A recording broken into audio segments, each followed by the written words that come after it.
अभी तो मेरे हाथों से शादी की मेहंदी का रंग भी नहीं छूटा था और माता रानी ने मेरा सुहाग ही छीन लिया। आखिर मैंने ऐसा क्या पाप किया है? वैष्णो माता ने मेरे साथ ऐसा क्यों किया?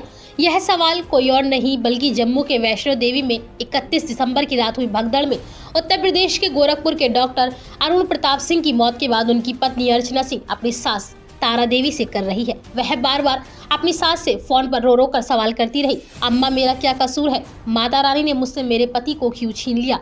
क्या उनके दर्शन करने जाना ही हमारी गलती थी? दरअसल 31 दिसंबर की रात हुई भगदड़ में गोरखपुर के एक परिवार का इकलौता चिराग भी बुझ गया। चोरी चोरा के रामपुर बुजुर्ग गांव के रहने वाले पूर्व प्रधान सत्य प्रकाश सिंह के इकलौते बेटे डॉक्टर अरुण प्रताप सिंह की भी हादसे में दर्दनाक मौत हो गई। उनकी शादी अभी 1 महीने पहले ही हुई थी। शादी के बाद पहली बार अपनी पत्नी अर्चना सिंह को लेकर वैष्णो देवी वह दर्शन के लिए गए थे। बीते 1 दिसंबर को उनकी शादी कुशीनगर जिले के पकड़ी गांव की रहने वाली अर्चना से हुई थी और 1 जनवरी की सुबह वैष्णो देवी में हुए दर्दनाक हादसे में उनकी मौत की खबर आई।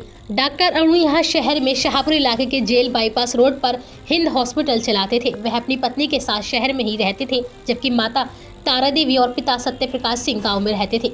परिवार में अरुण के अलावा उनकी एक छोटी बहन भी है। साल के पहले दिन यानी शनिवार की सुबह अरुण की मौत की खबर आते ही पूरे गांव में मातम छा गया। आसपास के गांव के लोग भी उनके घर पहुंच गए। परिवार का हाल जानने बीजेपी विधायक संगीता यादव भी पहुंची।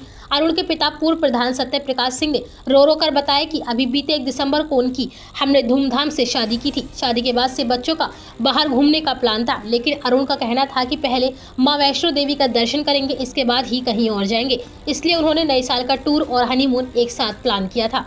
वह 29 दिसंबर को पत्नी के साथ वैष्णो देवी के लिए यहाँ से निकले। हालांकि अरुण और उनकी पत्नी अर्चना के अलावा उनके कुछ रिश्तेदार भी साथ में गए हुए थे।